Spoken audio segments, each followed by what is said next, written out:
그럼 이제 기후변화 데이터를 구체적으로 수집하고 분석하는 활동까지를 해보려고 합니다.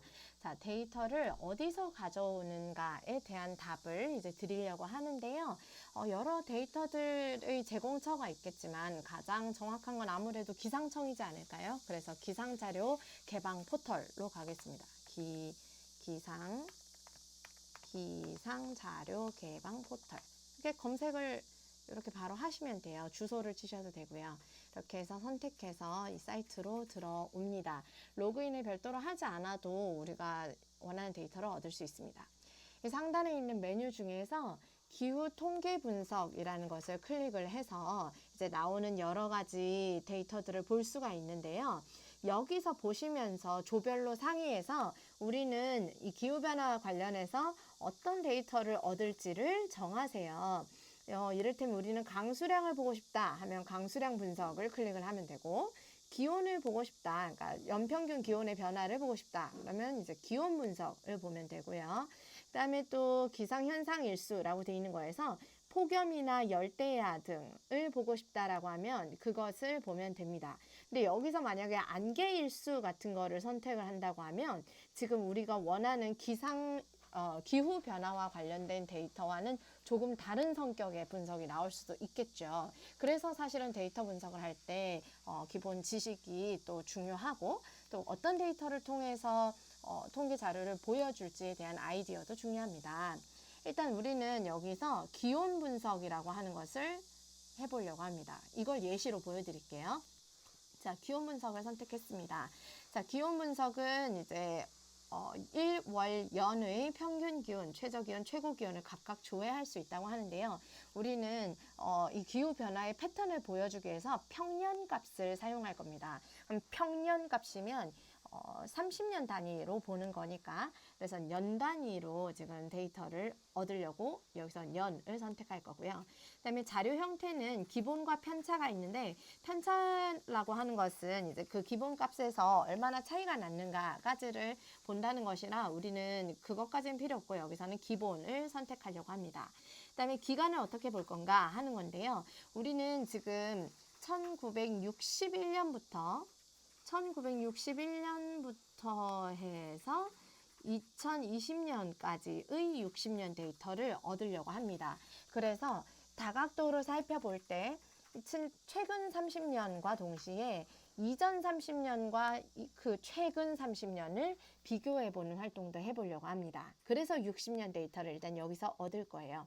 그 다음에 지역 지점을 선택하게 돼 있는데, 이 선택을 누르면 이제 여러 지역에서의 관측소들에서 모아진 데이터들을 볼 수가 있습니다. 근데 그 중에 만약에 우리가 1950년대부터 이걸 검색하기 시작했다 그러면 부산이나 대구를 보는 것을 추천드립니다. 왜냐면 6.25가 몇 년도에 있었죠? 1950년에 있었죠. 근데 그 1950년에 서울에 있는 그 관측소가 파괴가 됐었대요. 그래서 실제로 그 데이터가 하나도 누락 없이 남아있는 곳이 부산이라고 하네요. 그래서 부산을 보고 싶으면 보고요. 우리는 지금 1960년대부터 다루고 있으니까 우리 살고 있는 서울을 선택해도 무방하겠습니다. 그래서 선택 완료를 누르고요. 그 선택 완료 누른 후에 검색을 누를 건데, 자, 서울을 선택하면서 기간이 리셋이 돼서 기간을 다시 한번 체크를 하겠습니다. 1961부터 2020까지 검색을 할 거예요. 그러면 아래쪽에 벌써 그래프로 이렇게 쫙 나옵니다. 대략의 경향성을 보니 올라갔다 내려갔다 하는 것 같은데, 어째 우리가 기후변화를 얘기하고 있으니까 쭉 올라가는 것 같기도 하고 그렇습니다. 조금 더 구체적인 자료를 객관적으로 얻기 위해서 우리는 이걸 우리가 직접 그래프로 그려본 다음에 수식도 어떻게 그려지는지 그 경향성을 수식으로 나타낸 것까지 얻고자 합니다. 우리가 일일이 손으로 계산할 필요 없고 프로그램이 다 해줄 겁니다. 그럼 이제 오른쪽 귀퉁이에 있는 회색 버튼 두 가지를 이렇게 보게 될 텐데요. 이 중에 무엇을 선택할지에 대해서 말씀드리면, 일단 자기 PC에 또는 뭐 태블릿에 엑셀이 있으면 엑셀이라는 버튼을 누르면 되고요. 그게 아니고 지금 저와 같이 구글 스프레드시트를 활용할 것 같으면 CSV를 누르도록 하겠습니다. 근데 이제 엑셀이 없는 경우도 있을 수 있으니까 저는 CSV를 눌러서 설명을 드릴게요. 다운로드 하시겠습니까? 라고 하네요. 다운로드 할게요. 그래서 다운로드를 했어요. 지금 제가 하고 있는 건 아이패드인데요. 이 아이패드라는 PC 어딘가에 지금 이 CSV 데이터가 들어가 있을 겁니다. 자, 그러면 이 상태에서 다음 단계는 어떻게 하냐면 구글 독스라는 곳으로 들어갑니다. 요 위에다 주소를 칠 수도 있어요. 독스, 더큐멘트의 독스예요. 독스.google.com 이렇게 해도 되고, 아니면은 그냥 구글 독스라고 쳐봅시다. 멍멍독이 아니고 문서독이에요. 재미없었나? 구글 독스. 자, 이렇게 하면 구글 문서라고 하는 게 상단에 뜨잖아요. 구글 독스라고 하는 것도 보이고요. 둘 다 같은 거예요. 그래서 이제 구글 독스를 저는 눌러볼게요. 계속 독스 했으니까. 본인 인증? 네, 하겠습니다. 여러분들 필요하면 이거 절차 거치세요. 그래서 제 아이디 중에 지금 할 거를 골라가지고 이제 구글 문서 또는 구글 독스라는 메인 페이지로 왔어요. 자, 이 중에 왼쪽 위쪽에 보면 세 줄 이렇게 그어진 거 보이는데요. 그 세 줄 그어진 메뉴를 이렇게 누르면 문서, 스프레드시트, 프레젠테이션, 설문지 등이 있습니다. 이 중에 스프레드시트라는 걸 눌러요. 그러면 스프레드시트 시작하기 블라블라블라 이렇게 해서 나와 있는데요. 자, 여기서 구글 스프레드시트 시작하기라고 하는 플러스를 누르면 됩니다. 근데 이 단계 전에 사실 하셔야 되는 게 있는데요.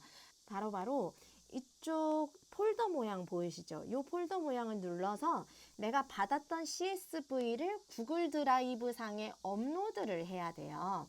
그 업로드 절차를 거친 다음에 구글 상에서 구글끼리 자기들끼리 이제 이 파일을 다운로드 받는다고 보시면 돼요. 그래서 이 폴더 모양을 누르고요. 그 다음에 폴더 모양을 눌러서 업로드라는 걸 누릅니다. 그럼 기기의 파일을 이제 선택을 할 수가 있는데 이 중에 저는 탐색이란 것을 눌러서 최근에 다운로드 받은 거에서 이제 지금 12시 20분에 받은 걸로 연습을 한번 했던 이 파일을 이제 업로드 할 거예요. 여러분은 그 데이터를 다운로드 받은 시점에서 파일을 선택하면 됩니다. 업로드 중.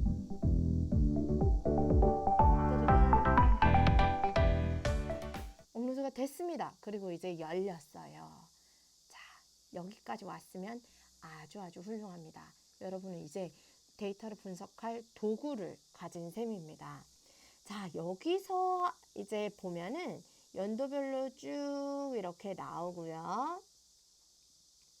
이 연도별로 나온 데이터를 우리가 어떻게 정리할 건가? 이제 이게 관건입니다. 데이터 수집은 여기까지고요. 그 다음 분석을 어떻게 할지는 다음 영상에서 소개해 드릴게요.